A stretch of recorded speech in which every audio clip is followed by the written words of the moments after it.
దివ్య దేవుని పాద సముఖమున చేరిన మనందరికీ ఆయన కృపా సమృద్ధిగా తోడై ఉండును గాక. ఆమేన్. మరణాత.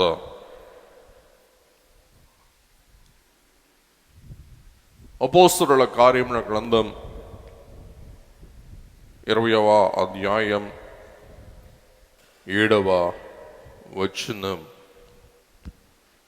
ఆదివారమున మేము రొట్టె విరుచుటకు కూడినప్పుడు 4 పదాలు మాత్రం ఇవాళ ధ్యానం చేద్దాం.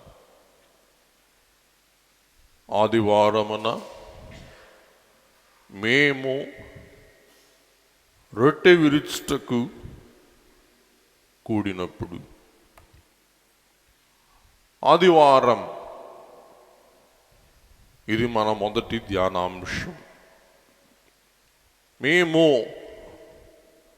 అనగా అపోస్తలులం ప్రభు సహవాసములో ఉన్న వారం అయ్యున్న మేము.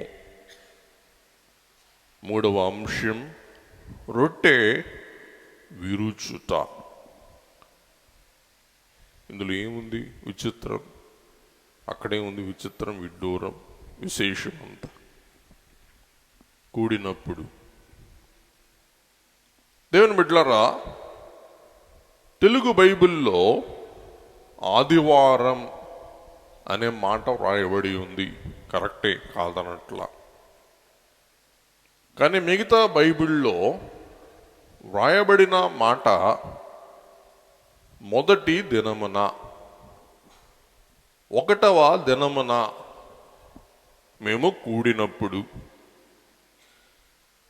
ఏంటి 1వ దినం? మీకోసం కొన్ని బైబిళ్ళు పఠించాలని ఆశిస్తూ ఉన్నాను. LSV అనగా గ్రీక్ భాషను అచ్చంగా తర్జుమా చేసిన లిటరల్ స్టాండర్డ్ వర్షన్ అను బైబిల్ ఇలాగ సెలవిస్తుంది. And on the first day of the weeks, వారాలకు 1వ దినం. అలాగే యంగ్స్ లిటరల్ ట్రాన్స్లేషన్ అనగా మక్కీకి మక్కీ గ్రీక్ భాషను తర్జుమా చేసిన బైబిల్ మనం చూస్తే and on the first of the week, వారానికి 1వ రోజు. మీకు పదే పదే చెప్తూ ఉన్న మాట ఏమనగా, వారానికి మొదటి రోజు సోమవారం కాదు కాదు కాదు. వారానికి మొదటి రోజు ఆదివారమే. అందుచేత మన గోడ మీద క్యాలెండర్లో అయినా, మన సెల్ ఫోన్ క్యాలెండర్లో అయినా, డైరీలైనా ఆదివారం మొదట ఉండవలసి ఉన్నది. చాలా చోట్ల సోమవారం ఉంటుంది. అది తప్పు తప్పు తప్పు. ఎందుకు అనేది ఈవేళ మనం ధ్యానం చేసుకోబోతూ ఉన్నాం. ఇక్కడ అపోస్తలుడైన పౌలు గారు తన సువార్త సేవా ప్రయాణములో త్రోయా అను గ్రామానికి వచ్చాడు. ఈ గ్రామంలో ఏం జరిగింది? ఐతూకు ఎలాగూ తూలి పడ్డాడు, పౌలు గారు ఎలాగూ ఐతూకును మళ్ళా బ్రతికించాడు, ఇది వేరే సంగతి. మరి ఒక రోజు ఈ విషయాలు ధ్యానం చేసుకుందాం. ఈవేళ మనం గ్రహించవలసిన విశేషమైన అంశం ఏమనగా ఆదివారం. ఇక్కడ 2 రకాలైన సంఖ్యలను మనం చూడాలి. ఇంగ్లీష్లో ఏమంటారంటే కార్డినల్ నెంబర్, ఆర్డినల్ నెంబర్. తెలుగులో సంఖ్యా వాచకము కార్డినల్ నెంబర్, క్రమ సంఖ్య ఆర్డినల్ నెంబర్. ఇక్కడ వ్రాయబడిన మాట, ఇక్కడ వ్రాయబడిన సంఖ్య 1. దీనిని ఏమన్నామంటే సంఖ్యా వాచకం. 1, 2, 3 ఇవి సంఖ్యా వాచకాలు. సంఖ్యను వచించటమే సంఖ్యా వాచకం. రెండవది క్రమ సంఖ్యా వాచకం. క్రమ సంఖ్యా వాచకం అనగా ఒక వరుసను మనం లెక్కించటం. మొదటి స్తంభం, రెండవ స్తంభం, మూడవ స్తంభం, నాలుగవ స్తంభం, 5వ స్తంభం, 6వ స్తంభం, 7వ స్తంభం, 8వ స్తంభం. ఇది క్రమ సంఖ్య. ఇక్కడ క్రమ సంఖ్య వ్రాయబడలేదు, కానీ సంఖ్యా వాచకం వ్రాయబడింది. యేసుక్రీస్తు ప్రభు యొక్క పునరుద్ధానమును బట్టి కాలమే రీసెట్ చేయబడింది. కాలమే తిరిగి పునరుద్ధరింపబడింది. కాలమే తిరగ రాయబడింది. ప్రభు పునరుద్ధానమును బట్టి సమాధి చరిత్ర గతించిపోయింది, పునరుద్ధాన చరిత్ర ప్రారంభమైంది. ఎవడైనా క్రీస్తు నందు ఉన్న ఎడల వాడు నూతన సృష్టి. ప్రభు పునరుద్ధానమే ఈ నూతన సృష్టికి నాంది. పునరుద్ధాన పర్వదినమున పాత నిబంధన సమాప్తమైంది. పునరుద్ధాన పర్వదినమున నూతన నిబంధన ఆరంభమైంది. అందుకే పునరుద్ధాన దినం చరిత్రకి మొదటి దినం. పునరుద్ధాన దినమే యుగమునకు మొదటి దినం. క్రీస్తు పూర్వ యుగం సమాప్తమైంది. క్రీస్తు ప్రభువును బట్టి నూతన యుగం, 1వ యుగం ఆరంభమైంది. అందుకే ఆదికాండం 1వ అధ్యాయం 1వ వచనం గనుక మనం చూస్తే, ఆదియందు దేవుడు భూమి ఆకాశములను సృజించెను. ఇది సృష్టికి ఆది. యేసు ప్రభువును బట్టి ఆరంభమైన నూతన కాలానికి ఆది పునరుద్ధానం. యేసు ప్రభువును బట్టి ఆరంభమైన నూతన కాలమే ఆది వారం. మొట్టమొదటి అక్షరం ఆది యందు. ఆది అంటే ఆరంభం. ఆరంభమందు దేవుడు భూమి ఆకాశములను సృజించెను. అలాగే ఈ ఆదివారమే ఆరంభ దినం. నూతన సృష్టికి, క్రొత్త సృష్టికి యేసు ప్రభువును బట్టి ఆరంభమైన కృపా శాస్త్రమునకు ఆరంభం ఆదివారం.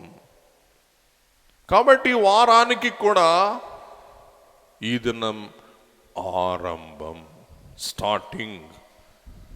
ఎలాగూ సంవత్సరానికి ఆరంభ దినం మనం కూడుకొని వాచ్ నైట్ సర్వీస్ చేసుకుని ప్రార్థన చేసుకున్నామో, అలాగూ ఈ దేవుడు కలుగ చేసిన సృష్టిని బట్టి నిర్మాణమై ఉన్న 7 అను పరిపూర్ణ సంఖ్య కలిగిన ఈ వారానికి ఆరంభమే ఆదివారం. కాబట్టి యేసు ప్రభువును బట్టి సృష్టి యొక్క ఆది పాత నిబంధనతో ముగింపు కాగా, పునరుద్ధానముతో మరి ఒక నూతన సృష్టి ఆవిర్భవించింది. నూతన సృష్టి ఆవిర్భవమునకు ఆదివారమే ఆరంభం. అందుకే వాక్యము ద్వారా కూడా మనం చూడబోతూ ఉన్నాం. ఆదివారమును ఫస్ట్ డే, మొదటి రోజు, వారాలకు మొదటి రోజు అని శిష్యులైన వారు, అపోస్తులైన వారు తెలియచేస్తూ ఉన్నారు.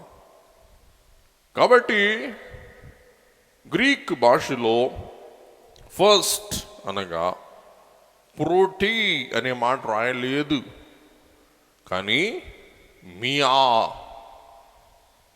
ఒకటి, ప్రథమ మొదటి అని మాట రాయలేదు, కానీ ఒకటవ, ఆరంభ ఆదివారం. గమనించండి, గ్రీక్ భాషలో కూడా స్పష్టంగా వ్యత్యాసం అపోస్తులు అందరూ రాస్తారంటే ఇది పరిశుద్ధాత్మ ద్వారా ప్రేరేపితమైన సంఖ్య. ఇందాక మీకు చదివి వినిపించాను. Literal standard version LSV, YLT, ఇంకా చాలా ట్రాన్స్లేషన్స్ ఉన్నాయి, తర్జుమాలు ఉన్నాయి. మక్కీ గ్రీక్ తర్జుమాలు. ఆ గ్రీక్ తర్జుమాలన్నీ వాడే మాట ఒకటవ, ఆరంభ, డే 1. మార్కు సువార్త 16వ అధ్యాయం 9వ వచనం ఇలా వ్రాయబడి ఉంటుంది. Now when Jesus was risen early, the first day of the week, వారానికి ఆరంభ దినం. మరి ఒక తర్జుమా మీకోసం చదువుతున్న తెలుగు తర్జుమానే. మార్కు సువార్త 16:9, వారం మొదటి రోజు ఆదివారం తెల్లవారుతూ ఉండగా. ఇంకెంతకంటే స్పష్టంగా ఏం కావాలి చెప్పండి? ఇది తర్జుమా మీకోసం చదువుతున్నాను. వారం మొదటి రోజు ఆదివారం తెల్లవారుతూ ఉండగా యేసు లేచి. ఆదికాండం 1వ అధ్యాయం 5వ వచనం, and God called the light day, and to the darkness he hath called night. And there is an evening, and there is a morning, day 1, ఒకటవ రోజు. కాబట్టి దేవుడు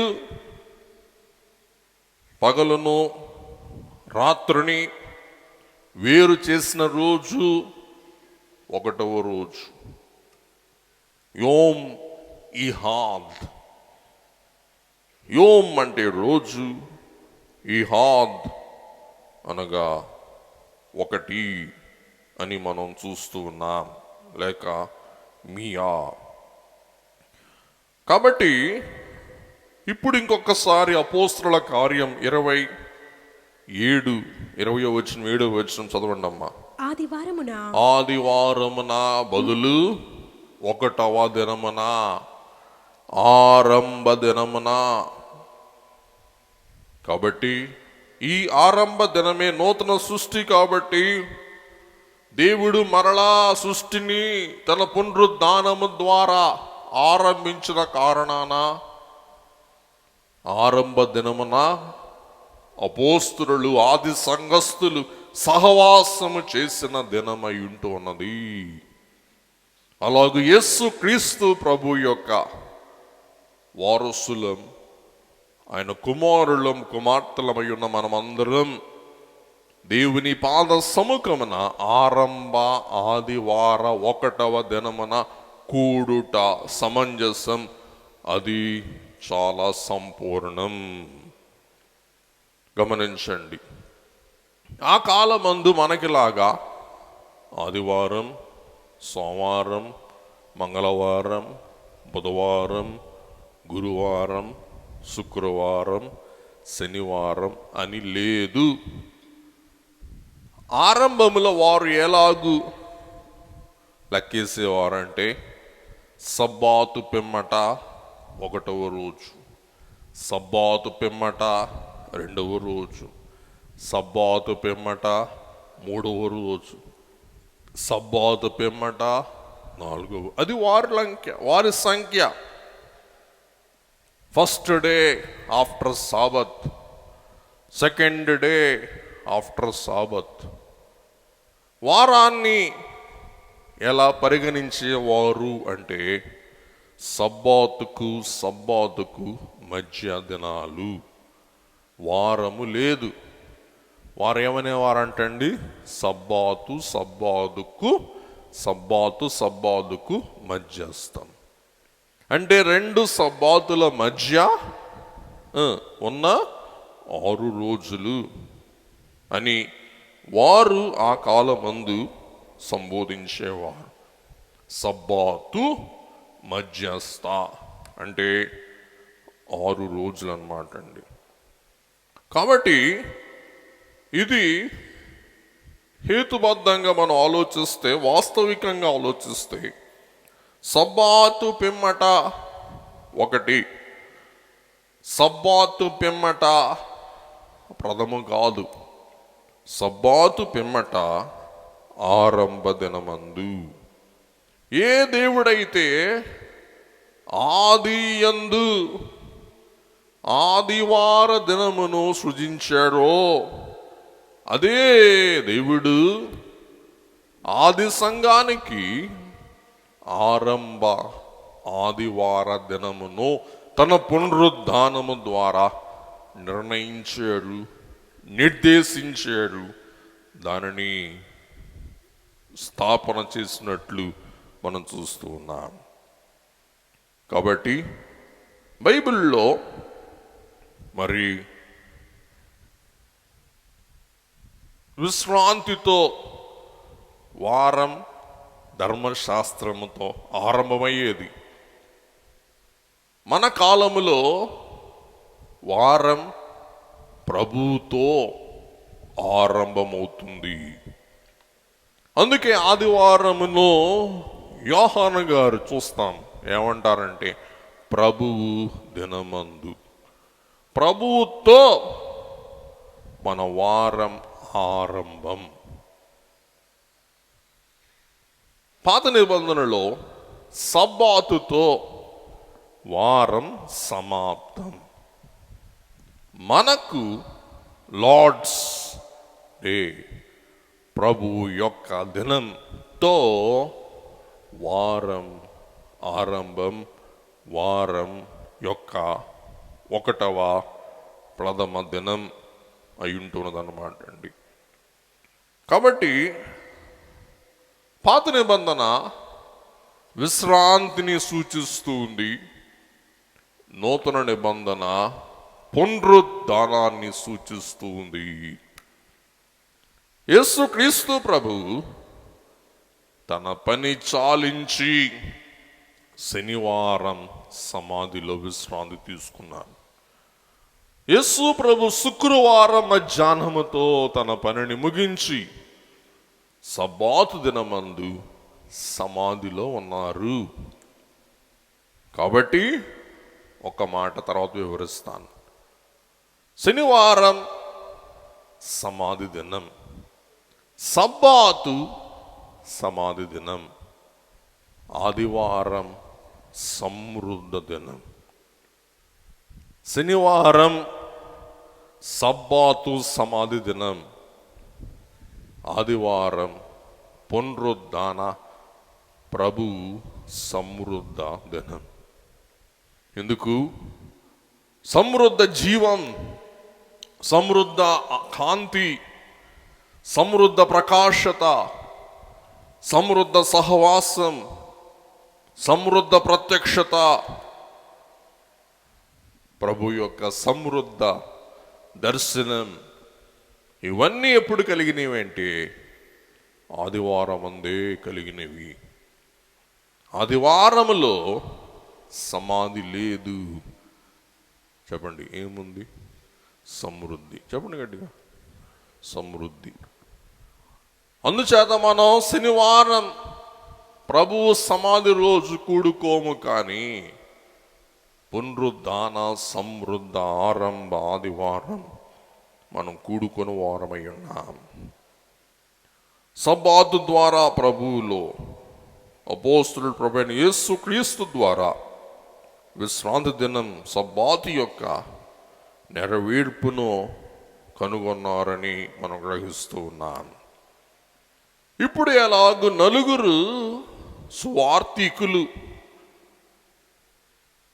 పరిశుద్ధాత్మ తండ్రి ప్రేరేపణ ద్వారా, పరిశుద్ధాత్మ తండ్రి యొక్క ప్రోత్సాహము ద్వారా, ఊపిరి ద్వారా ఒకే పదమును, ఒకటవ అనే పదమును పదే పదే వారు తమ లేఖనాలలో రాస్తూ ఉన్నారు. పరీక్షను చేసి పరిశీలన చేసుకుందాం. మత్తయి సువార్త 28వ అధ్యాయం 1వ వచనం. విశ్రాంతి దినము గడిచిపోయిన తరువాత ఆదివారమున కానీ ఏమని రాయబడిన అంటే first day of the week, వారం ఆరంభ దినం. స్మిత్స్ లిటరల్ ట్రాన్స్లేషన్ 3 మక్కీ ట్రాన్స్లేషన్ ఇంతవరకు మీకు చూపించడం జరిగింది. LSV, YLT, ఇప్పుడు మీకు చూపించబోయేది SLT, స్మిత్స్ లిటరల్ ట్రాన్స్లేషన్. ఈలాగు తెలియజేస్తూ ఉంది. And after the Sabbaths in the shining forth to one of the Sabbaths came Mary. వినండి, విశ్రాంతి దినముల తర్వాత, విశ్రాంతి దినములలో 1వ దానికి ప్రకాశింపబడుట. విశ్రాంతి దినముల పిమ్మట 1వ దినమున ప్రకాశమానమైన కాంతి వెలుగొందిన దినమున, first day of the week. బైబిల్లో ఇదే మాట మనం చూస్తాం, వార ఆరంభ దినం. మార్కు సువార్త 16వ అధ్యాయం 2వ వచనం. వారు ఆదివారమున పెందలకడ లేచి, మరలా ఇక్కడ కూడా తెలుగు బైబిల్లో ఆదివారం అని రాశారు, కానీ and very early in the morning the first day of the week. Greek భాషలో పదే పదే పదే పదే ఆదివారం అన్న చోట వ్రాయబడిన గ్రీక్ మాట మయా టోన్ సబ్బాటోన్. మయా టోన్ సబ్బాటోన్. మయా టోన్ అనగా 1, సబ్బాటోన్ అనగా సబ్బాతు గతించిన. మయా టోన్ అంటే 1వ దినమున. అలాగే 16:9 కూడా ఇదే మనం చూస్తాం. ప్రోటై అంటే ఆరంభం. 1 యంగ్స్ లిటరల్ ట్రాన్స్లేషన్లో, and he having risen in the morning of the first day of the Sabbaths, సబ్బాతుల యొక్క ఆరంభ దినం. లూకా గారు ఇదే మాట వాడతారు, మియా టోన్ సబ్బాటోన్. గ్రీక్ భాషలోకి వెళ్తే మత్తయి 28:1 మియా టోన్ సబ్బాటోన్, సబ్బాతు గతించిన 1వ దినం మాట. మార్క్ 16:2 మియా టోన్ సబ్బాటోన్, సబ్బాతు ముగిసిన పిమ్మట ఆరంభ దినం ఆదివారం. అలాగే Luke 24:1 మియాటోన్ సబాటోన్. Young's literal translation, and on the first day of the Sabbaths, సబ్బాతుల ఆరంభం. ఇది ఆదివారం. మరలా ఇదే మాట పరిశుద్ధాత్మ తండ్రి గారు యోహాను గారికి రాయిస్తూ ఉన్నారు. యోహాను సువార్త 20వ అధ్యాయం 1వ వచనం, మియాటోన్ సబాటోన్. మరలా 19వ వచనం ఇదే మాట రాయబడి ఉంటుంది గ్రీక్ భాషలో, మియాటోన్ సబాటోన్. సబ్బాతు పిమ్మట 1వ రోజున, first day of the week. కాబట్టి మత్తయి గారు, మార్కు గారు, లూకా గారు, యోహాను గారు విశేషముగా పునరుద్ధానము సూచించు దినమున వాడిన పదమే మియాటోన్ సబాటోన్. అంటే సబ్బాతు గతించిన ఆరంభ దినమున. యేసు ప్రభువును బట్టి అంత నూతనం. ఇంకా మనం పాత దానిలో ఉండకూడదు. ప్రభువుని బట్టి పాతది గతించిపోయిన, ప్రభువుని బట్టి సమస్తము నూతనమైనది. కాబట్టి ప్రభు పునరుద్ధానములో పాలొందు మనం, ప్రభు పునరుద్ధాన జీవములో పాలి భాగస్థులమౌటకు ఆశిస్తూ ఉన్న మనం ఆదివార జీవ దినమున, వెలుగు దినమున, వెలుగు దేవుడు కలుగ చేసిన దినమున ఆయన సమక్షములో కూడుట మనకు సమంజసమై ఉంటూ ఉన్నది. కాబట్టి smiths literal translation, then it being evening in that one day of the Sabbaths, సాబత్తుల యొక్క 1వ దినము. గమనించండి, ఈ 1వ దినమే పునరుద్ధానము యొక్క జీవం ప్రకాశమానమైన దినం అయి ఉంటున్నది. అందుకే అందరం కలిసి చరణం పాడుకుందాం. ఆరాధన దీనంబు ఆచరింపవలయు ఏ రోజు కన్నాను. ఇంకోసారి, ఆరాధన దీనంబు ఆచరింపగవలయు ఏ రోజు కన్నాను.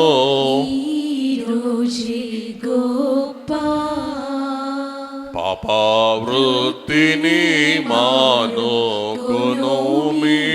గమనించండి, ఆదివార దినమును ఆచరింపకపోవుటయే పాపవృత్తి. పాపవృత్తిలో ఒక వృత్తి ఆదివారం ఆచరింపకపోవుట.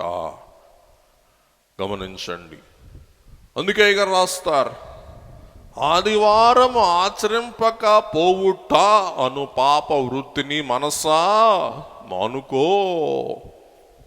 ఆదివారం అనగానే ఆరాటముతో దేవుని సమక్షమున సమకూడు. ఆదివారమున పెందలకాడనే స్త్రీల వలె పరుగు పరుగున దేవుని సమక్షమునకు వచ్చి చేరుట పావన వృత్తి, సదాచారం, మంచి ఆచారం. ఆదివార దినమున సోమరులమై ఉండి దేవుని ఆలయానికి వచ్చుట, ఆలస్యము చెయ్యుట పాప వృత్తి. మనం పావన వృత్తి కలిగి ఉన్నామా? పాప వృత్తి కలిగి ఉన్నామా? నా మట్టుకు నేను ఎక్కడికి వెళ్ళినా శనివారమే చూసుకుంటా. హోటళ్ళను అడుగుతా, బాబు ఇక్కడ ఆరాధన ఎక్కడెక్కడ ఉంది, ఏ టయానికి ఉంది, ఎంత దూరం, ఫోన్ చేసి అడుగుతా. అక్కడ హోటల్ని అడుగుతా, సార్ ఇక్కడ చర్చి ఉంది, ఉదయం 10ంటికి 9:30కి రెడీగా ఉంటా అక్కడ. ఎందుకు? ఆరాధన దినాన్ని ఆలస్యం చేయకూడదు. ఏం చేయాలి? ఆరంభానికే ఆరాధనలు ఏకీవించాల. ఆరంభ దినమందు ఆరాధనలో ఆరంభములో ఉండుట పావన కార్యం. ఆరంభమున రాక ఆలస్యముగా వచ్చుట అది ఒక చిన్న పాపం. అందుకే ఆదివారం వస్తుందంటే మా చిన్నప్పుడు ఒబలాటం. మేమే నీళ్లు కాంచుకొని స్నానం చేసి ఎప్పుడు టైం ఉందా, టైం అయితే చాలు, ఉరుకులు పరుకులు. ఎందుకంటే ఆదివారం మన జీవితములలో ఆనంద ఆహ్లాద దినమై ఉండవలసి ఉన్నది. గమనించండి. అప్పుడు దేవుడు తన బలముతో, జీవముతో, శక్తితో నింపుకుని వారై ఉన్నారు. చూసారా? కాబట్టి ఎక్కడున్నా సరే, ఒక చిన్న ఆరాధన అయినా సరే, మరి ఖచ్చితంగా ఆరాధన టైంకి అక్కడ ఉండాలి. లేకపోతే వారం అంతా చికాకు, పరాకు, చిరాకు. గమనించండి. దేని బిడ్డలారా, చదువుకుందాం. అమ్మ వాక్యం చదవండి. యోహాను సువార్త 20వ అధ్యాయం 19వ వచనం.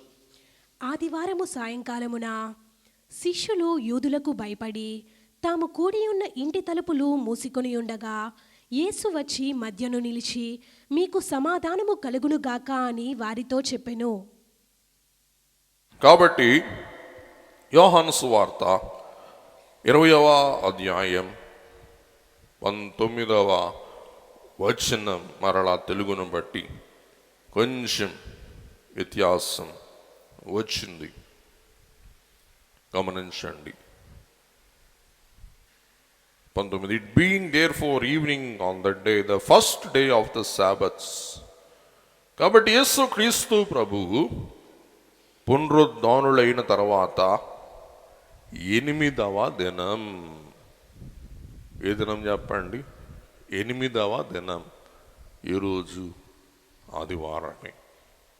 యేసుక్రీస్తు ప్రభు విశేషముగా పునరుద్ధానులైన 1వ రోజున, పునరుద్ధానులైన 8వ రోజున శిష్యులతో ఏకీభవించి రొట్టె విరిచి వారికి ఇస్తారు. మిగతా రోజుల్లో ప్రభు ప్రత్యక్షమవుట అరుదు. కానీ ఆదివారం 1వ మొదటి రోజున, మరలా 8వ రోజున ప్రభువు శిష్యులకు ప్రత్యక్షమవుట, తటస్థించుట చాలా విచిత్రం, చాలా విశేషం అయి ఉంటూ ఉన్నది. గమనించండి. యేసుక్రీస్తు ప్రభు పునరుద్ధానులైన తర్వాత 11 సారులు లేక 12 సారులు ప్రత్యక్షమవుతారు. ఈ 12 సారులలో 7 సారులు, 7 పర్యాయములు ఆదివారమున ఆయన ప్రత్యక్షుడవుతారు. గమనించండి. రాసుకుంటే గబగబా రాసేసుకోండి. ఇంకా వాక్యం చెప్పవలసింది కాబట్టి ముందుకు వెళ్ళిపోతాను కొంచెం స్పీడుగా. మొదటి పునరుద్ధాన ఆదివారం మగ్దలేని మరియా, యోహాను 20, 11-18. వీరు కొందరు స్త్రీలు, మత్తయి 28, 9, 10. పేతురు, లూకా 24, 34. మొదటి కొరింథీ 15:5. ఎమ్మాయి మార్గములో ప్రయాణమవుతూ ఉన్న శిష్యులు, లూకా 24, 13-32. తోమా లేనప్పుడు మిగతా శిష్యులతో 10 మంది శిష్యులతో, యోధా లేడు, తోమా లేడు, మిగతా 10 మంది శిష్యులు కూడి ఉన్నప్పుడు యోహాను 20, 19-23. 1, 2, 3, 4, 5, 2, 3, 5 దర్శనాలు, 5 ప్రత్యక్షతలు మొదటి ఆదివారం.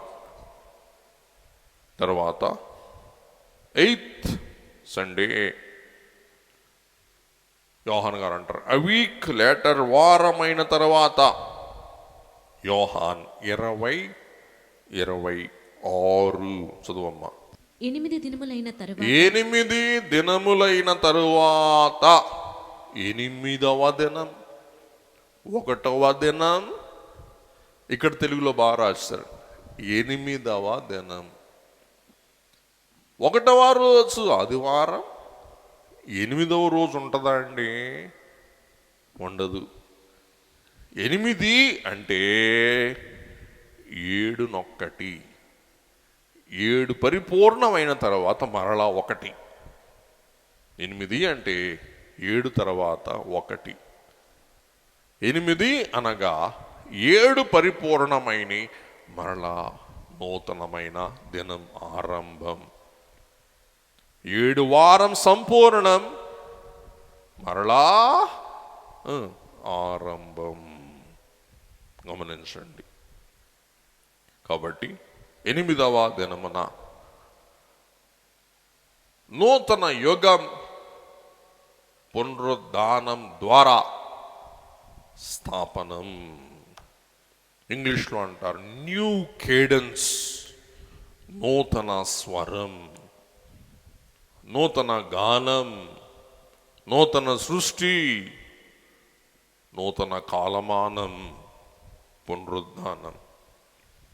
కాబట్టి రీక్రియేషన్ ఈవెంట్, దేవుడు సమస్తమును తన పునరుద్ధానము ద్వారా ఆరంభ దినమున నూతన పరిచిన వారై ఉన్నారు. అందుకే 2వ కొరింథీ 5:17 మనం చూస్తాం. చదవండి. కాగా ఎవడైనను క్రీస్తునందున్న ఎడల వాడు నూతన సృష్టి, పాతవి గతించెను, ఇదిగో క్రొత్తవాయెను. ఆ కాలమున యూదులెవరు, క్రైస్తవులెవరు స్పష్టంగా వేరుపరిచేది, స్పష్టంగా యూదులకు క్రైస్తవులకు వ్యత్యాసం అగుపరిచేదే ఆదివార సహవాసం. శనివారం కూడుకున్నవారు పాత వ్యవస్థలో ఉన్నారు. ఏంటి పాత వ్యవస్థ? Old dispensation. పాత వ్యవస్థ ఏంటది? సబ్బాత్. ఎవరైతే యేసు ప్రభువును బట్టి, ప్రభువు ద్వారా మేము నూతన పరచబడ్డామంటారో వారు నూతన సృష్టిలో పాలి భాగస్వామ్యం అందుకున్నవారు, నూతన సృష్టిలో పాలి భాగస్థులు ఏ రోజు ఏకీవిస్తారు దేవుని ఎదుట? ఆదివారమున. అది మనం కనుగొనవలసిన అంశం. కాబట్టి నూతన ఆరంభం అత్యంత ఆశీర్వాదం. నూతన ఆరంభం అమితమైన సమృద్ధి. నూతన ఆరంభం అత్యంత ఆశీర్వాదకరం. నూతన ఆరంభం అమిత సమృద్ధి. ముందుకెళ్ళిపోదాం. సబ్బాతు సమాధి, ఆదివారం సమృద్ధి, శనివారం శనిదినం. ఎందుకు శని? శిష్యులు దాక్కున్నారు, ప్రభు సమాధిలో ఉన్నాడు. భవిష్యత్ అల్లకల్లోలం, అగమ్యం, చీకటి, అంధకారమయం. ఎప్పుడైతే ఆదివారం తెల్లవారిందో సూర్యుని వలె లేచిన్ యేసు, సూర్యుని వలె లేచిన్. మనం పాడుకుంటాం పునరుద్ధాన దినమందు. కాబట్టి సూర్యునిగా లేచిన యేసు ప్రభువే ధర్మశాస్త్రానికి శూన్యం చేసి నూతన సృష్టికి ఆయన ఆరంభం పలికినట్లు మనం చూస్తూ ఉన్నాం. అందుచేత ఆది అనగానే మళ్ళా మొదటి, మళ్ళా స్టార్టింగ్, మళ్ళా ఫస్ట్. గమనించండి. మన జీవితంలో కూడా ఈ అనుభవాలు మనకు ఎదురవుతూ ఉంటాయి. వివాహం వరకు ఒక జీవితం, వివాహం తర్వాత పునర్జీవితం, పునరారంభం. వివాహమైన తర్వాత పిల్లలు పుట్టే వరకు ఒక జీవితం, పిల్లలు పుట్టిన తర్వాత పునఃప్రారంభం, నూతన సృష్టి. మళ్ళా రెండవ బిడ్డ పుట్టిన తర్వాత మళ్ళా నూతన సృష్టి. పిల్లలు పెరుగుతూ ఉన్న కొద్దీ మనం కూడా నూతన సృష్టిగా మారుతా ఉండాలి. మారుతా ఉంటే పిల్లలు కూడా మారుతూ ఉంటారు, వారు ఎదుగుతూ ఉంటారు. గమనించండి. కాబట్టి మార్పు అనేది సమంజసం, సహజం, అది చాలా సంపూర్ణం. మార్పు లేకపోతే మనం మరుపులోకి వెళ్ళిపోతాం. అందుచేత మనిషికైనా దేనికైనా కానీ ఏం అవసరం చెప్పండి? మార్పు. అలాగే సృష్టికి కూడా యేసయ్య మార్పు పలికాడు. పాత సృష్టి సమాప్తమైంది, నూతన సృష్టి, మారిన సృష్టి ఆరంభమైనది. కాబట్టి ఆదివారమున మేము 2 పదాలు చూసాం. ఇక సమయం బట్టి మరి 2 పదాలు చూద్దాం, ముఖ్యమైన పదాలు. ఇవి కూడా ఏంటి అనగా చెప్పండి, రొట్టె విరుచుటకు కూడి ఉన్నప్పుడు. ఇంత పర్యంతం ఆదివారం మేము, ఇప్పుడు రొట్టె విరుచుటకు కూడి ఉన్నప్పుడు. చాలు, చదివేద్దాం ఒకసారి. చదవండమ్మా. అపోస్తుల కార్యాలు 27వ వచనం. ఆదివారమున మేము రొట్టె విరుచుటకు కూడినప్పుడు. చాలు, గమనించండి. ఇదే ఆదివార క్రమం, ఇదే ఆదివార నియమావళి కొనసాగుతూ ఉంది. మొదటి ఆదివారం, 1వ ఆదివారం 5 ప్రత్యక్షతలు, 8వ ఆదివారం విశేష ప్రత్యక్షత, అటు పిమ్మట పెంతెకోస్తు పండుగ, ఇప్పుడు ఆదివారం. అలాగే ప్రకటన 1:10 యోహాను గారు అంటారు, ప్రభు దినమందు నేను ఆత్మవశుడనై ఉండగా. ఏ దినమందు? ప్రభు దినమందు.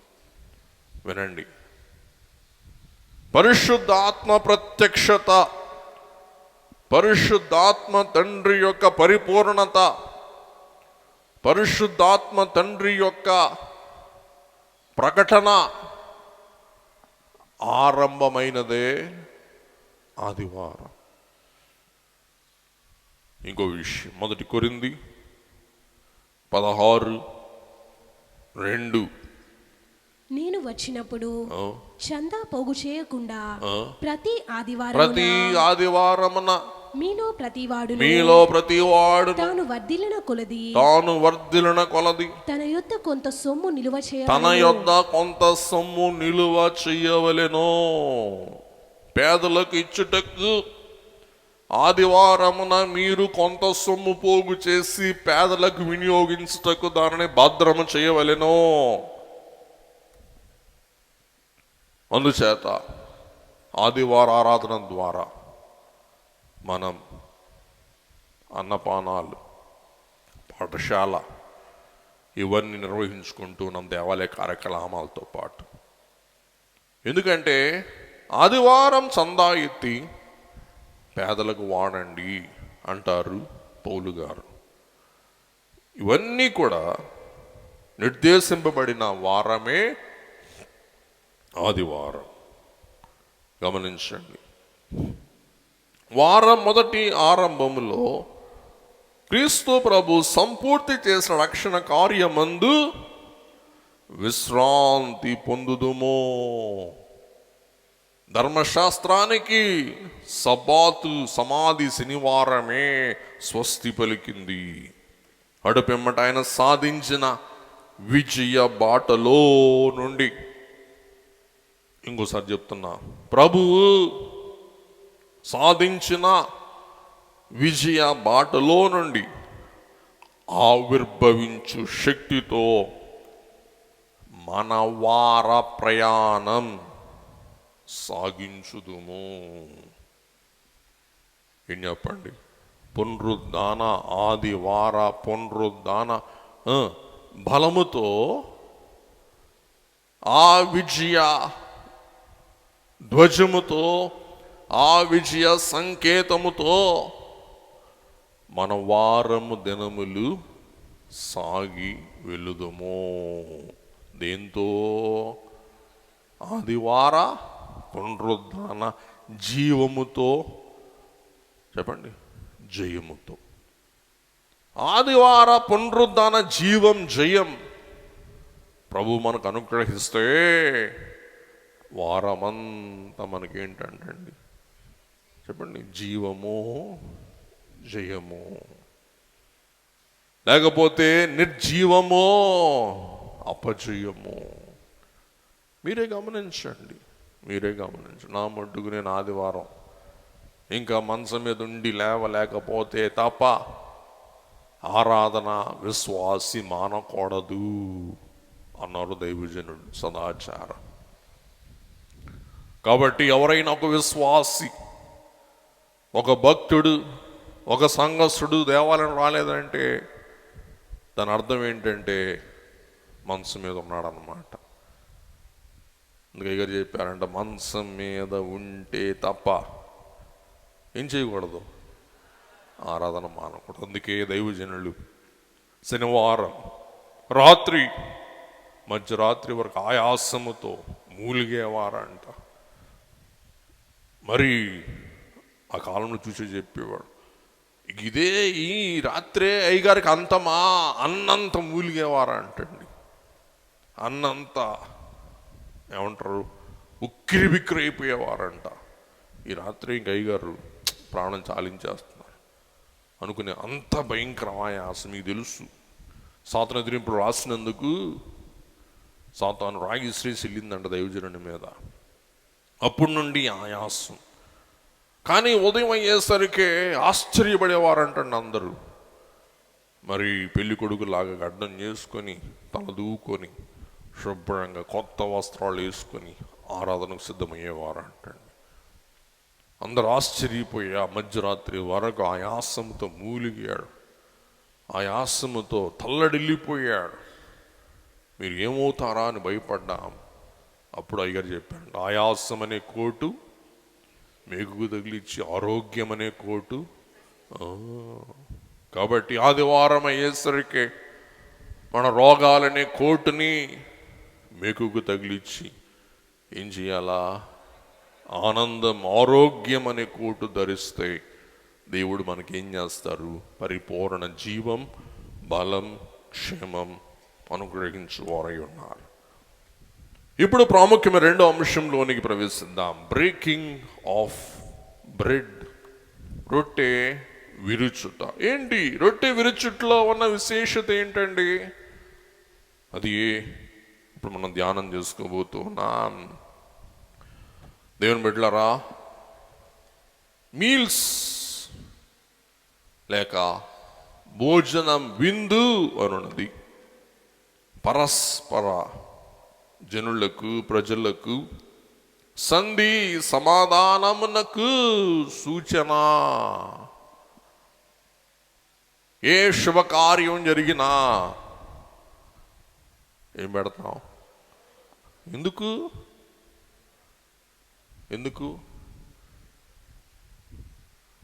సమాజానికి,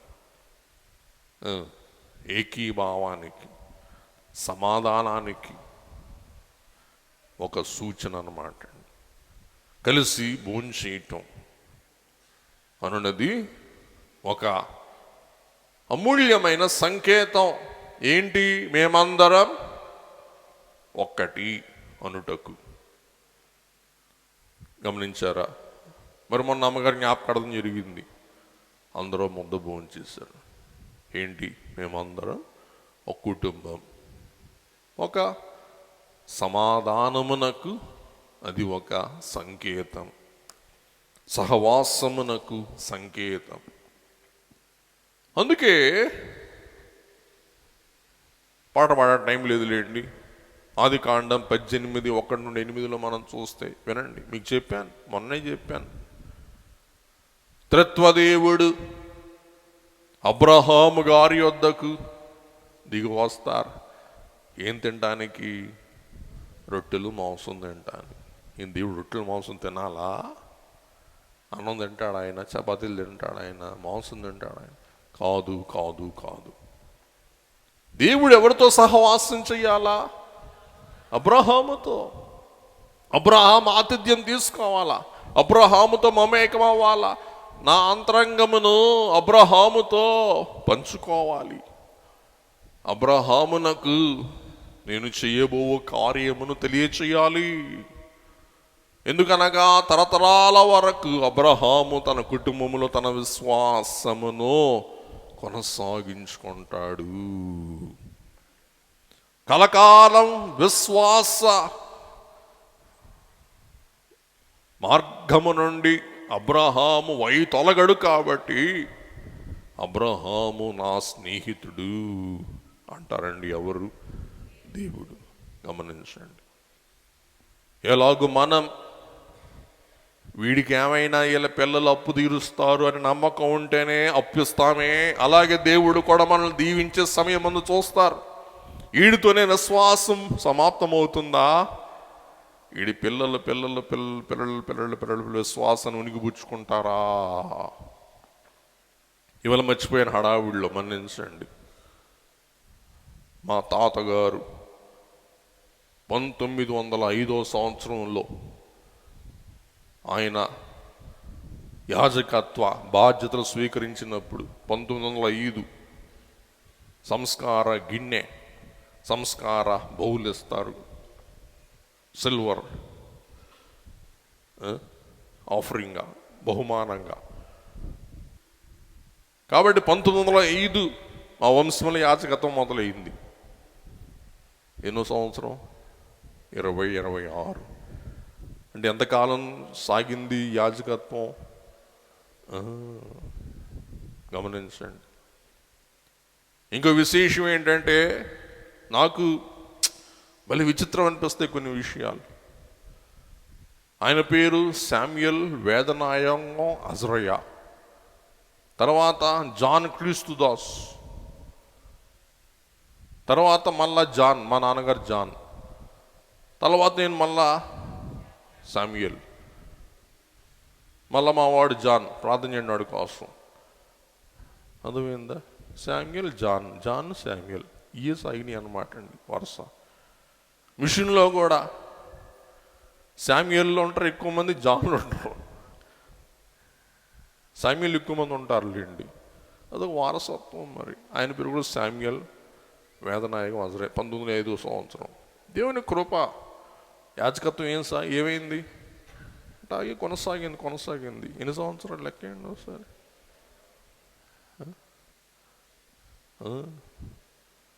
చూసారా? 121 సంవత్సరం సుమారుగా. కాబట్టి మన జీవితంలో కూడా దేవుడు యాజకత్వాన్ని లేకపోతే మన విశ్వాస వారసత్వాన్ని కొనసాగిస్తామన్నప్పుడు మనల్ని నమ్ముతారు, మనల్ని ఏం చేస్తారు? దీవిస్తారు. మధ్యలో కట్నాలకు ఆశించి వీళ్ళు డొంకదారులు వెళ్తారు అనుకున్నప్పుడు, చాలులే అమ్మా, అయ్యా చాలులే అయ్యా, ఇంకా చాలులే అయ్యా, నేను దీవించడం చాలులే అయ్యా అంటారు. ఎవరు? గుర్తుపెట్టుకుందాం, గమనిద్దాం. కాబట్టి ఆ విశ్వాస మార్గములో విశ్వాసమున కర్తవ్యం దాన్ని కొనసాగించే అధిపతి అయిన యేసు వైపు చూస్తూ మన విశ్వాస రంగములో మనం ఏం చేయాలా? ఓపికతో పరిగెత్తాల. ఏం చేయాలండి? ఓపికతో పరిగెత్తాలి. ఓపికతో. గమనించాలా? పరిగెత్తే వాళ్ళకి దమ్ము కావాలా, సహనం కావాలా, ఓపిక కావాలా, గురి కావాలా. మళ్ళా అంశంలోకి వద్దాం. కాబట్టి ఈవేళ మనం పూజించే దానిని మనం ఏమన్నామంటే సమభక్తము. అనగా తుల్యత, సమానత్వం, సమానత. భక్తము అంటే భాగింపబడిన. భక్తము అంటే భాగింపబడిన, భాగించటం, భాగాలు వేయటం. సమభక్తం అనగా సమభాగాలు వేయటం.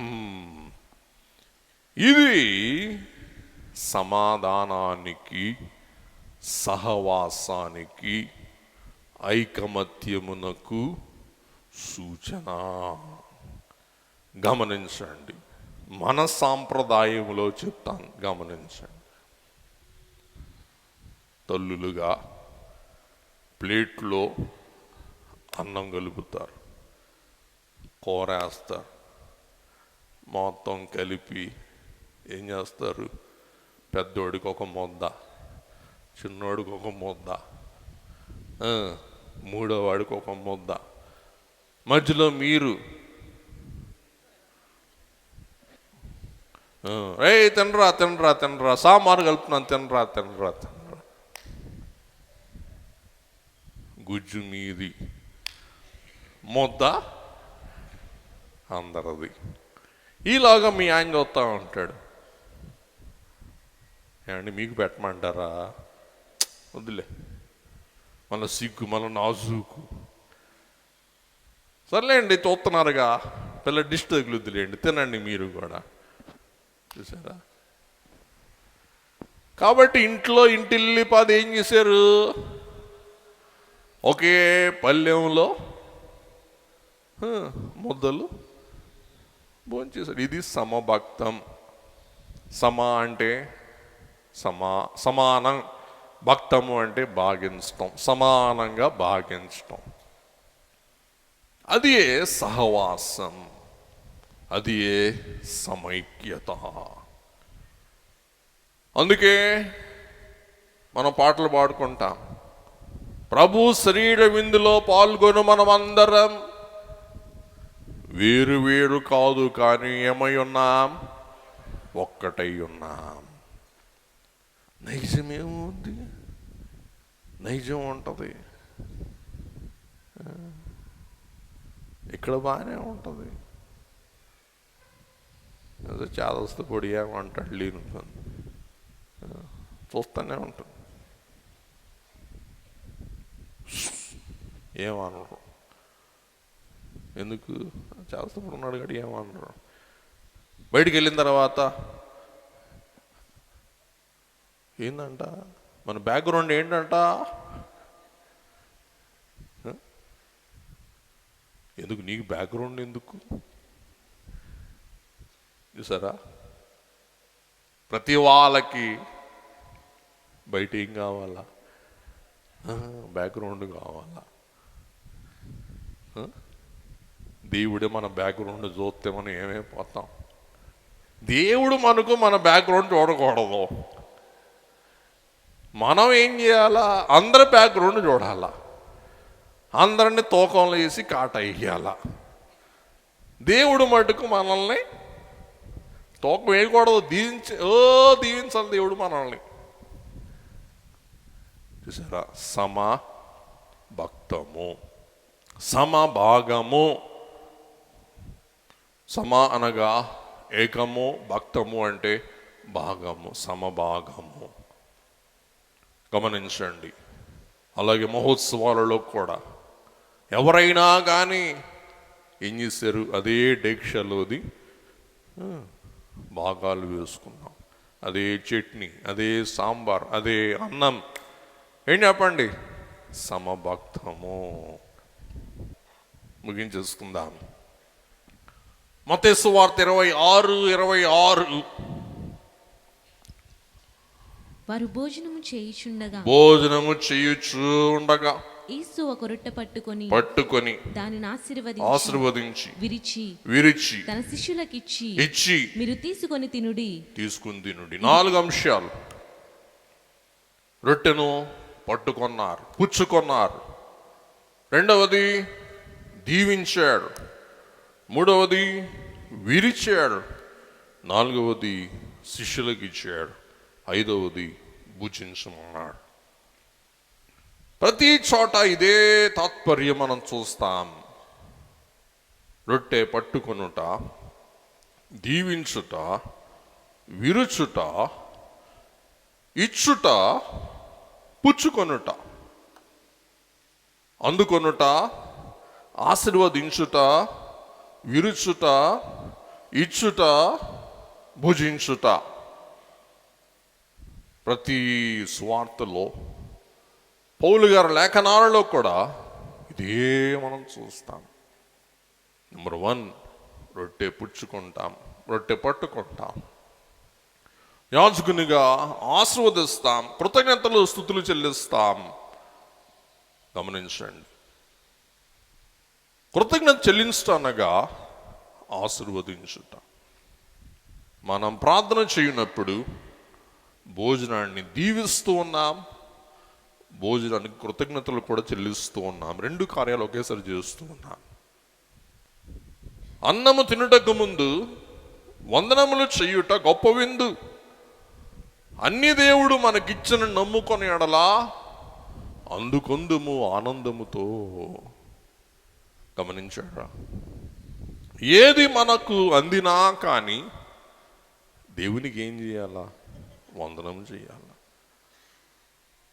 అందుకున్న ప్రతి దానిని బట్టి వందనము చేయున్నట్లయితే, చేయు వాడవైతే, చేయు దానవైతే అందుకొందువు ఇంకా అనేకములు ఆనందముతో. చూసారా? కృతజ్ఞత భావం గల వారికి ఇచ్చేవారు కృతజ్ఞత కొరకు ఇంకా ఇవ్వాలని భావిస్తారు. కృతజ్ఞత లేని వారికి వీళ్ళకి ఇవ్వటం, కృతజ్ఞత గల వారికి ఇచ్చట ఉత్తమం అనుకుంటాం. అలాగే మనం కూడా మనకిచ్చిన ఈవులను బట్టి మనం దేవుని వందించు వారమైతే ఇంకా ఇంకా ఇంకా అందుకొందుమో ఆనందముతో. మీకు పదే చెప్పాను, మళ్ళా చెప్తున్నాను. బయలు మిషన్ మాజీ అధ్యక్షులు జి శామ్యులయ్య గారు ఏమనుకోబాకండి, 4 ఎంట్రుకలే ఉండే నెత్తి మీద, కానీ దువ్వెన తెప్పించుకునేవాళ్ళు. బాబు అప్పుడు ఎంత దువ్వెన?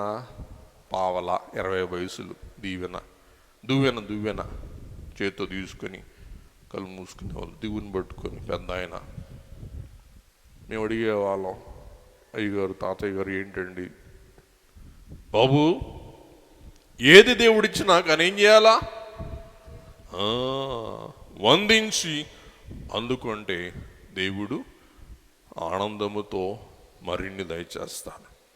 ప్రభు కూడా దయచేశాడు. ఏ ఆహారము కనబడ్డా పుచ్చుకున్నారు, కృతజ్ఞతాస్తుతులు చెల్లించారు, విరిచాడు, వారికి ఇచ్చి పంచాడు, భుజించమన్నాడు. అది మనము చెయ్యుట గొప్ప విందు. అపోస్తుల కార్యాలు 2:24 మనం చూస్తాం. వీరు అపోస్తుల బోధ యందును సహవాసమందును రొట్టె విరుచుట యందును ప్రార్థన చేయుట యందును ఎడతెగక యుండిరి. బోధ యందు, సహవాసమందు, రొట్టె విరుచుట యందు, ప్రార్థన చేయుట యందు సహవాసము కలిగి జీవించుడి. రొట్టె విరుచుట సహవాసమునకు సూచన. 1 కొరింథీ 10:16 ముగించేసుకుందాం. మనము దీవించు ఆశీర్వచనపు పాత్రలోనిది త్రాగుట క్రీస్తు రక్తములో పాలు పుచ్చుకొనుటే కదా. అవును కదా. మనము విరుచు రొట్టె తినుట, మనము విరుచు రొట్టె తినుట. పనిలో పని విరుచుట, పంచుకొనుట, మమేకమౌట, సహవాసము కలిగి ఉండుట, ప్రేమ కలిగి ఉండుట. ప్రభునందు ఒక్క ఒక్కటై ఉండుట విరుచుటకు సూచన. ముగించేస్తున్నాను. మార్కు 14:22. ఇంకొకళ్ళు లూకా 22:19. ఇంకొకళ్ళు 1 కొరింథీ 11:23. ఇంకొకళ్ళు లూకా 24:30-31. విరుచుట, పుచ్చుకొనుట, ఆస్వాదించుట, విరుచుట, అందించుట, భుజించుట, ఈ క్రమం చూసేసి ముగించేసుకుందామండి. వారు భోజనము చేయుచుండగా ఆయన యొక్క రొట్టెను పట్టుకొని ఆశీర్వదించి విరిచి వారికిచ్చి, మీరు తీసుకొనుడి, ఇది నా శరీరం అనెను. నెక్స్ట్. పిమ్మట ఆయన యొక్క రొట్టె పట్టుకొని కృతజ్ఞతాస్తుతులు చెల్లించి దాని విరిచి వారికిచ్చి, ఇది మీ కొరకు ఇయ్యబడుచున్న నా శరీరము, నన్ను జ్ఞాపకము చేసుకొనుటకు దీనిని చేయుడని చెప్పెను. నెక్స్ట్. నేను మీకు అప్పగించిన దానిని ప్రభువు వలన పొంది తిని, ప్రభు అయిన యేసు తాను అప్పగింపబడిన రాత్రి ఒక రొట్టెను ఎత్తుకొని కృతజ్ఞతాస్తుతులు చెల్లించి 24. దానిని విరిచి ఇది మీ కొరకైన నా శరీరం, నన్ను జ్ఞాపకం చేసుకునే దీనిని చేయుడని చెప్పి అమ్మాయి శిష్యులతో యేసయ్య అమ్మాయి గ్రామానికి వెళ్ళి రాత్రికాలమందు ఆకలితో ఉన్న వారి కొరకు ఆయన సహవాసము చేస్తూ రొట్టె విరిచి ఆయన భుజించి వారికి ఇచ్చిన వెంటనే, ఏంటబ్బా రొట్టె విరిచారు, ఎవరబ్బా? మన గురువుగారే కదా. మన గురువుగారు తప్ప ఎవరు రొట్టె విరుస్తారు? ఈ రొట్టె విరుచుట ద్వారా అమ్మాయి శిష్యులైన వారికి ఆనవాళ్ళు దొరికేసింది. ఎవరని? యేసయ్య.